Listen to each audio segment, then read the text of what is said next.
Welcome back, everybody. It's Untap Your Go, and excuse the messy haircut. I just woke up. Today we are playing Cats, which is a deck that was actually inspired to me by one of our viewers in the Discord. Gamer Guy 1. Shout out to you, bud, for coming up with a deck for me to tweak and work off of, so we can play this together for us on camera. This is kind of how I really want to start doing the channel going forward. I really do want to do deck suggestions from everybody. But it's a lot of fun getting together in the Discord and actually discussing the cards and like making cuts, making adjustments and stuff together. So definitely hop into that Discord. The link is always in the video description. Please go check that out. It's a lot of fun. And let's dive into the deck. So we are playing Cats. So what better way to start off the deck with Kahira, the Orphan Guard, as our companion. Every creature in our deck in the starting deck is a creature. Every creature in the starting deck is a cat. So Kahira is basically free, and it takes up a slot in our sideboard, which is kind of like the only downside, but it's free. And what does it do? It's Vigilance 3/2. It gives all of your other cats basically +1/+1 in Vigilance. So with our strategy going wide as possible, this coming down at any point in the game is going to give us a nice little boost to try to close out the game. But we're also playing a little bit of a mutate package. We have 3 copies of Cub Warden. This mutates for 4 mana, or you can cast it for 4, and it's a 3/5 with lifelink. When this creature mutates, you create 2 1/1 white creature tokens with lifelink. 3 copies of King Caesar, aka Huntmaster Liger. This is a 4 mana 3/4. You can mutate for 3. When this creature mutates, other creatures you control get +X/+X, where X is the number of times this creature has mutated. It's playing a lot of various ways to kind of just give them a lot of strength. So we have 2 copies of Maul of the Skyclaves. This is one of the best equipment ever, right? 3 mana equipment. When it comes into play, you attach it to a creature you control, and it gets +2/+2 in first strike. So being able to just play a Sacred Cat on 1, and like a Johnny's Primate on 2, and then equip the Maul to the Sacred Cat or something, you're pushing in like 7 damage, you're gaining life, your Johnny's Primate's getting bigger, all by turn 3. Also playing a copy of Fellow to Retreat because it creates cats, and it puts counters on our cats. So, again, especially against control, with the landfall, it's definitely going to matter being able to just have a permanent that creates creatures for us.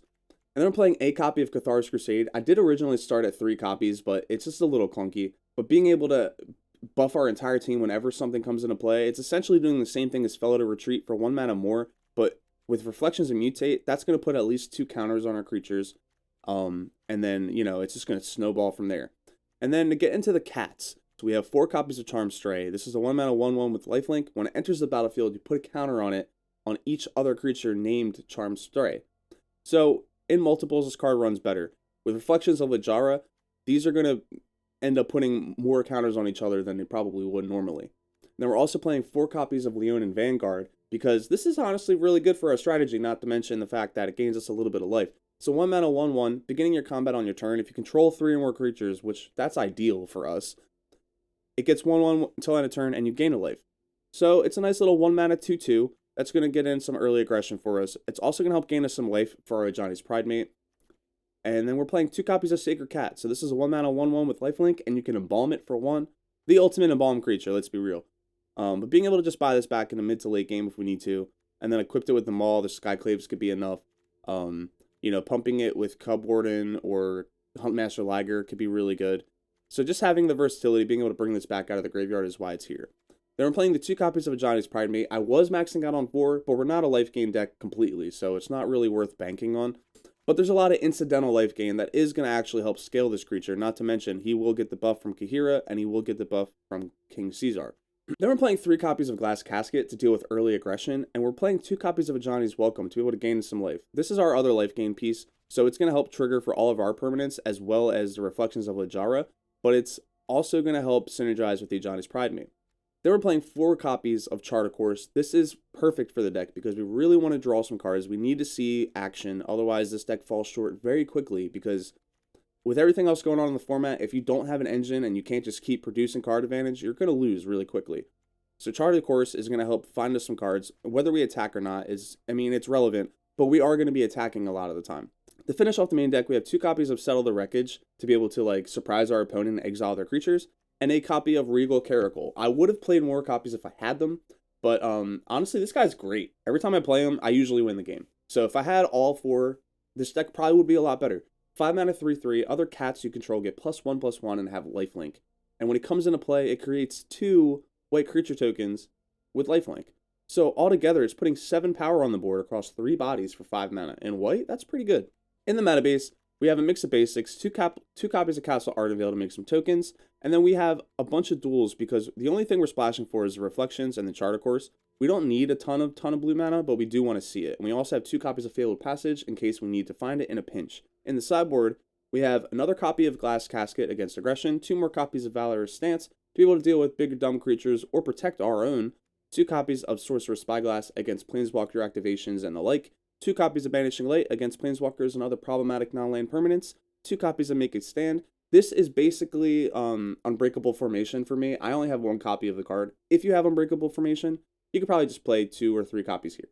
And then we have 3 copies of Disallow to be able to counter our opponent's cards, and 2 more board wipes in the form of Wrath of God if we know we're going to be going up against a more aggressive matchup than we are. So that is Cats. I'm going to take this in the arena. Check the link down below if you guys want to try this out, and leave a shout out to GamerGuy1 for coming up with a deck and giving me something to play. So the deck is a little bit different than what he originally showed me, but I really hope that both him and all of you viewers out there enjoy this deck. It's been a lot of fun, honestly, playing it. It took a while to get it fine-tuned to actually be like somewhat competitive, but let's take us in the arena, see how we do. Leave a like on a comment, subscribe on the bell, and let's do it. Game 1 against Juan? Is that basically just the same thing? Is that Juan?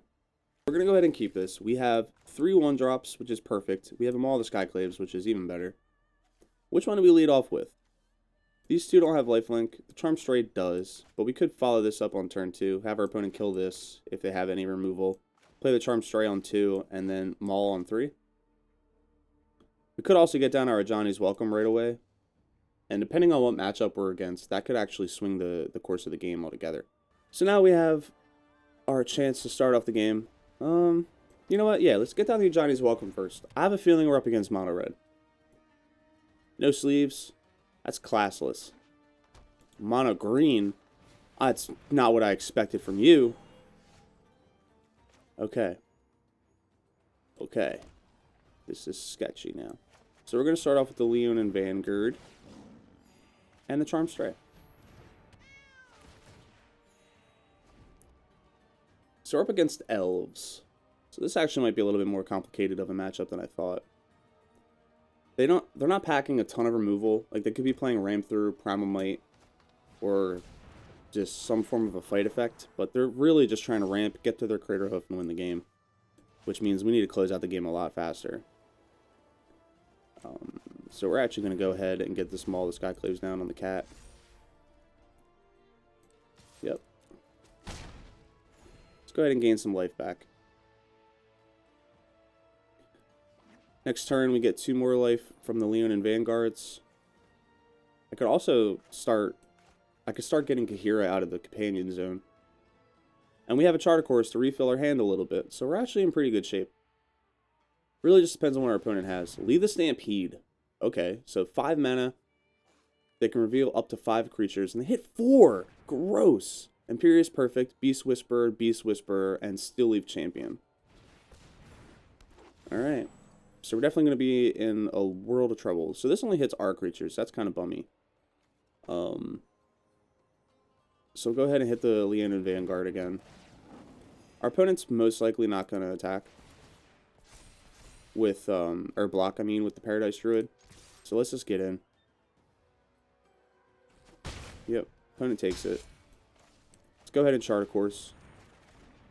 We did not find a land. We did find a Cub Warden, though. If we can get a mana... and maybe even find our Reflections, we could turn this around. Beast Whisperer is going to help a lot. We need to, like, find a way to get rid of that. Our Glass Casket's not going to hit it. It can hit the Steel Leaf Champion, though. Guys, you talk about it, it shows up. I mean, what, you know, like, what else could I say? What else could I possibly do? We're going to go ahead and just, yeah, we're going to kill the Steel Leaf. We can't get rid of the Beast Whisperer, unfortunately.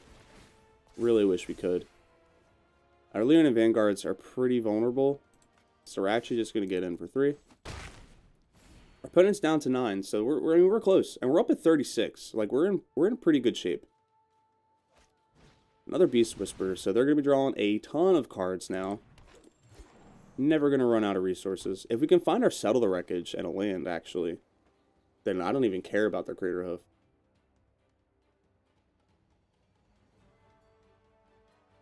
I'm just hoping they don't find... I'm hoping they don't find an Elvish Warmaster or an Allosaurus Shepherd. Because otherwise, I mean, they're just a bunch of 2/2s. They can't do anything right now. Another Llanowar Visionary. So they're drawing 3 cards. I mean, they're going to find it eventually. Down to 40. Any attacks? No attacks. No attacks. So yeah, our Leona Vanguard is very, very weak. But we get to drop our Giant's Pridemate if we don't find a land. And then that's just going to be like a 4/4, 5/5. Putting in the work.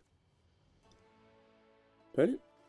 Still deciding what to do, and they didn't decide on anything. We found a Hallowed Fountain.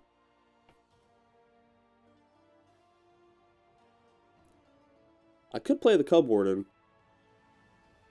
It would use all of our mana and be the most efficient. A Giant's Pridemate comes down as like a 5/5. Or we could try to get Kira. You know what? We're going to mutate on top of the Charm Stray. Making it a 5/7. It's pretty good.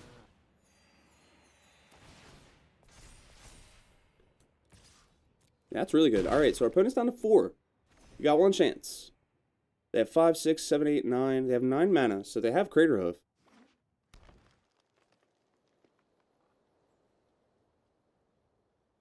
We are at 45, though, so that's going to help cushion at least a little bit of the blow. Okay. So we're good. Yeah, we're fine. Imperious Perfect's scary, but not at this part of the game. Not in this point of the game. Crater Hoof definitely would have been, I think, the only thing that could have just, like, killed us in 1 turn. Ooh, Great Henge. Great Henge is pretty good. Keeps them alive. Actually, no, it doesn't. They're still dead. We just have to attack with everything. They have 4 blockers. We have 4 extra attackers. So this puts them down to 1. Oh, no, yeah, they could just block. Okay, so this is close. This is really close. Basically, we just need another Maul of the Skyclaves. Is like the only way we can win. Okay. That's not quite it.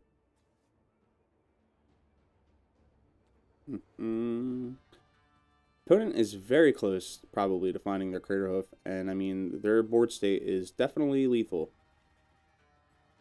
It is definitely lethal. Sucks we can't pull Kahira out of the companion and play at the same turn.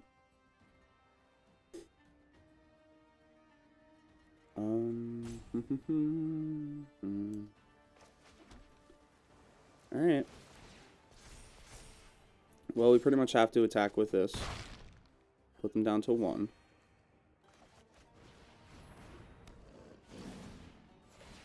And I guess I could have waited till after. You know, that was my mistake, but whatever.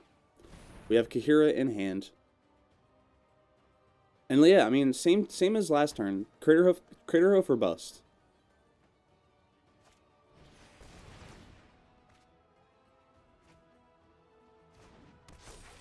Damn it. Gosh dang it. So good. So good. This deck is so good. Fierce Empath, everyone. That's a card. Yup. Yup. All your creatures get a lot. Well, this sucks. Pretty sure it doesn't even matter. Doesn't matter how we actually block here.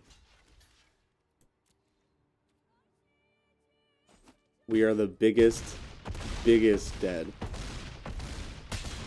Hey, but we gained like 4 life. 2 life.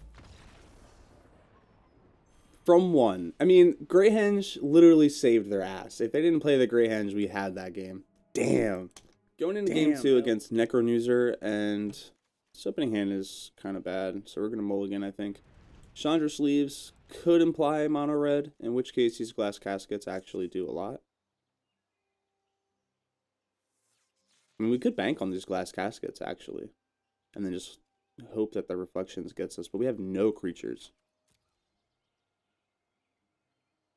We're on the draw.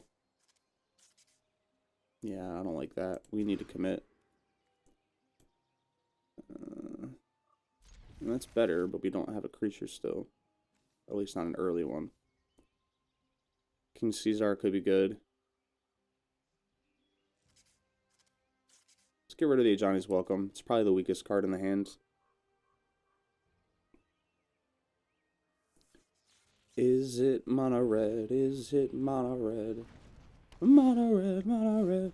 Alright, so we drew into a land. We're up against Rakdos. That's kind of bummy. We're going to play the Hollow Fountain, save the life. And then, I mean, at least we can deal with some of their early aggression until we start finding some permanents to stick. Hello, pup. Witch's Oven. It's a classic. Does the thing. Our opening hand is incredibly slow. I regret. Alright, opponent missed a land drop. That's good for us. You know what? We're going to chart a course first. Absolutely disgusting. Okay. We found our land. Did our opponent? They did. There's the Mayhem Boy. Alright. Well, this is kind of awkward, because now we kind of have to deal with it. It can just pick apart our deck, so we're going to have to Glass Casket that immediately.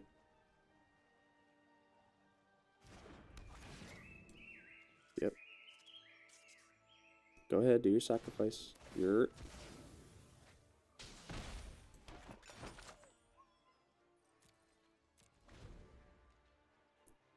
I wish this hit non-land permanents. I would really like it to be able to just get rid of the oven. Good old Rakdos Sacrifice. I wonder if this is like... Yeah, this is closer to the old standard build. Ghost Rider for our opponent. Ghost Rider.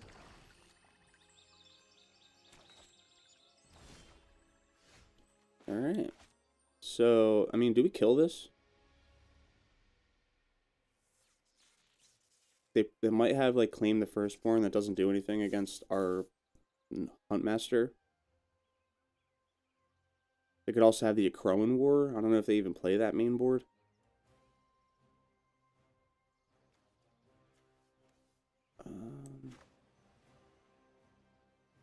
Because I can also double spell. I can get down the Maul, but then I'd have to re-equip later. That doesn't feel too good. Could have also played the Fellow to Retreat and then made a creature, which actually seemed a lot better. I should have did that. Yeah, oof. Big oof. But we're going to play the Huntmaster because we need a body.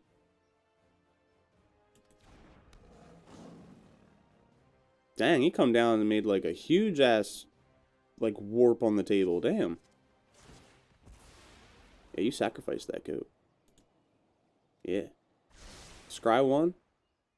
To the top. You fool. It always feels bad when you sacrifice a creature as a scry, what you would have kept anyway.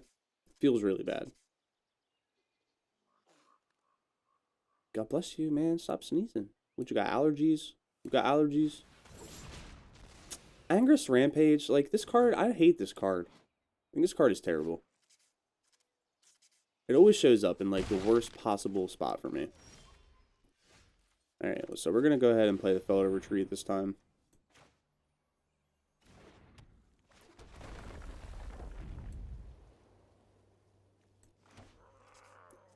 And you know what? We're actually going to Glass Casket the Ghost Rider before they have a chance to do anything with it. Didn't even Witch's Oven. He must have... Okay, either he has a response for that, or he forgot. Because he could have escaped it. Okay, Mayhem Devil's pretty good. Claim the Firstborn, of course. There it is. Sacrifice my token. You got it, bud.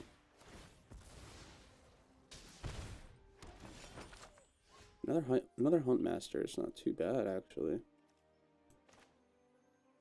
Get down. They can't sacrifice anything in response, so we're good.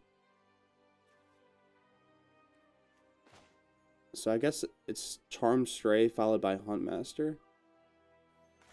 Do we really want to mutate like that early though? Probably not. So I guess it could be Charm Stray plus Maul the Skyclaves. It'll block the Mayhem Devil all day. Granted, they can just sacrifice the Warrior Strider and 2 food to kill it.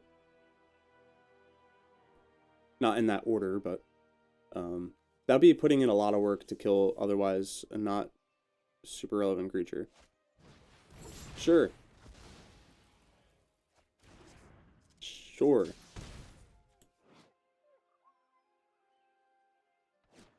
This card would be absolutely terrible against us if we had our like explosive start, like with 1 drop, 1 drop, 1 drop. But alas, we didn't. Let's make a dude. I think we have to play Kahira at this point.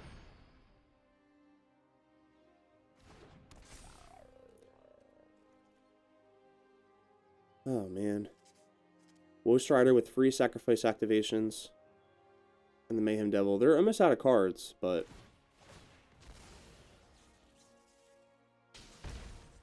yep, going straight face.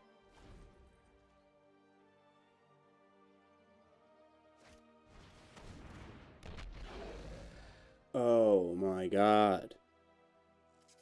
Top deck of a century, my guy. Bro. Bro.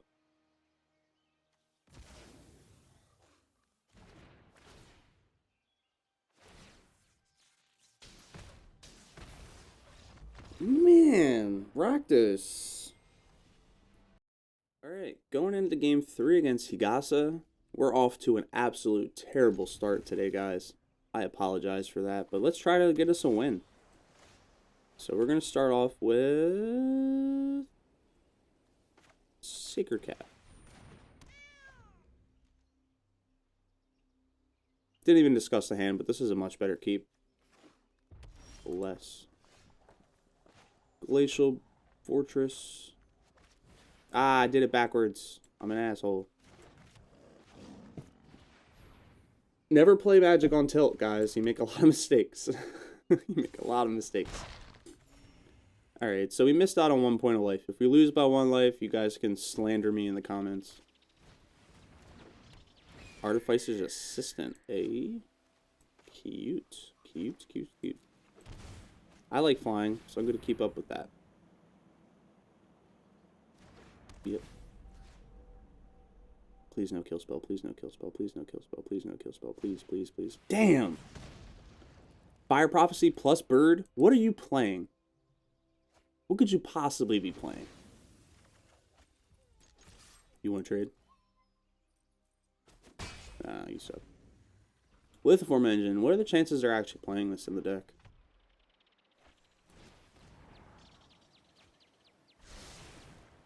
Okay. They're opt. And of course they're going to pass. They have removal, counter spells for days. Here. Get in for 1. Let's try to draw some cards. See what our opponent does. Okay, nothing. Could also go for the Sacred Cat. I guess I'll do that. That's like such a cool animation. And I mean, look at that cat. Look at him. Look at him. So pretty. It's like a hairless cat, except also eyeless, noseless, and mouthless. Kind of awkward, but cute. Big cute. Alright, so the opponent's got 5 mana. They're in Izzet colors. So what are they going for? Thousand Eye Storm. I've noticed a lot of instants and sorcery so far. 1,000-Year Storm, I mean. Are you serious?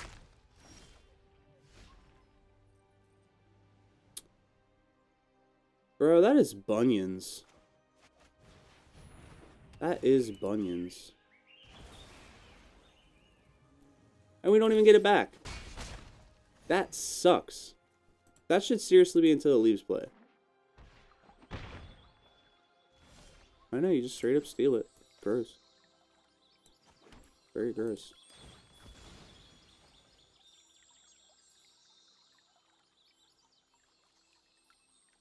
Really doesn't matter what we grab here, I don't think. So let's just get a wipe. I could actually go for a mutate with the King Caesar, try to win. It's not using our mana as efficiently, though. I think we start off with a Cub Warden. Opponent's definitely got a response to this, but...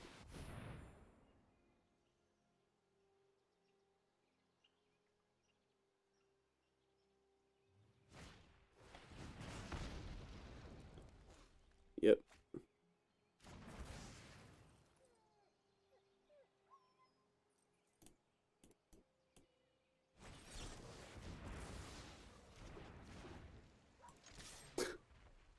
Oh my god, the opponent really had everything for that. Okay. 2 cards down, though. They kind of just 2-for-1 themselves, so that's not too bad.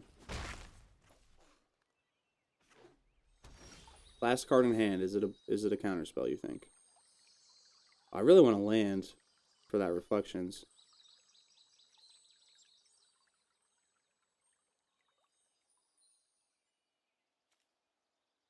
So if we chart a course main phase, we can still have the mana to play King Caesar. Let's try that. Discarding the cat seems pretty good. Pay 3.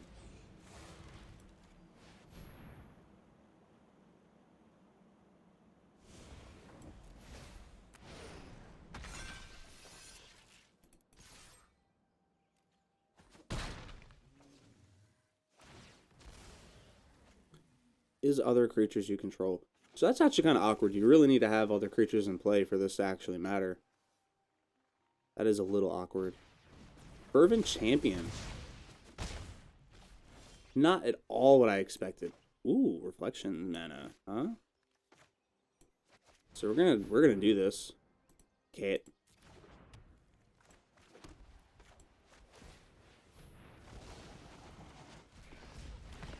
And that doesn't actually count as a cast, unfortunately. Yeah, let's keep getting in. I think we can get there. If we can mutate this King Caesar onto the Sacred Cat, we're doing good. We have a chance. 2 cards in hand. A bunch of mana. Storm's Wrath. Oh my god. No. Stop. Why do you do this? You know what, actually? We're just going to play 2 King Caesars. And then if these stick around, we just win the game next turn. With Kahira. So we're actually going to grab that now. And then whatever our opponent tries to play, we can Glass Casket it, hopefully. Royal Scions. It's pretty good. They're going to try to find another resource.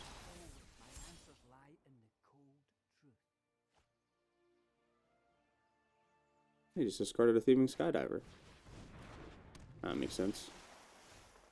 So we play the Kahira first. Show them that we have it.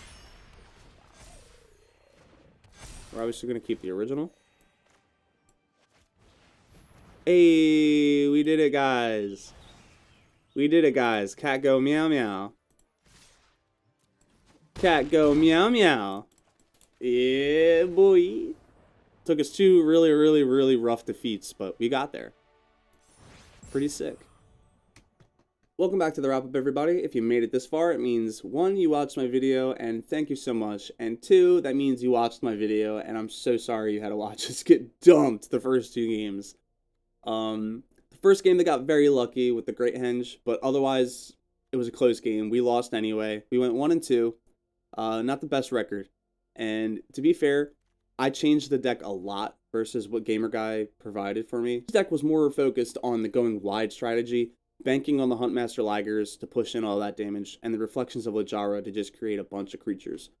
And I wanted to keep a lot of that the same, and I made a few subtle changes here and there, but I really wanted to go for more of the life gain strategy because a lot of the cats in the 1-drop slot already have lifelink, and then Johnny's Pridemate banks off of life gain.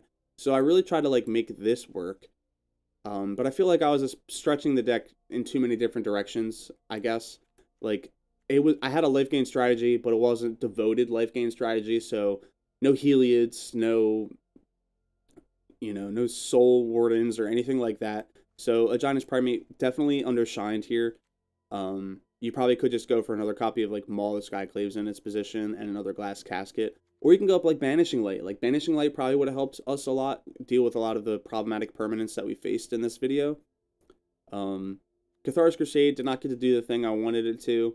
Same with Regal Caracal. If you guys have the Regal Caracals, I expect you guys to just play these. They're really good, guys. Really good. Like 7 power for 5 mana across 3 bodies, all lifelink, pumps the rest of your team. It's really strong.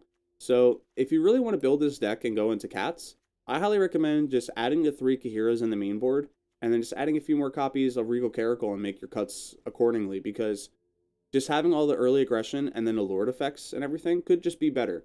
And that was Cats in Historic. I hope you guys enjoyed the gameplay. It was a little rough to watch, but I had fun. I hope you had fun. Leave a like, comment, subscribe, and the bell. Etherhub link down below so you guys can try the deck out. Check this annotation up above if you want to try out for that giveaway for the Orah Skyclave, Borderless Foil, and the Rings of Brighthearth. So stay tuned for that. I'll be announcing the winner on February 21st, Eastern Standard Time. And I'm Rob, aka On Tap Your Go, guys. It's been real, and I'll see you all in the next video.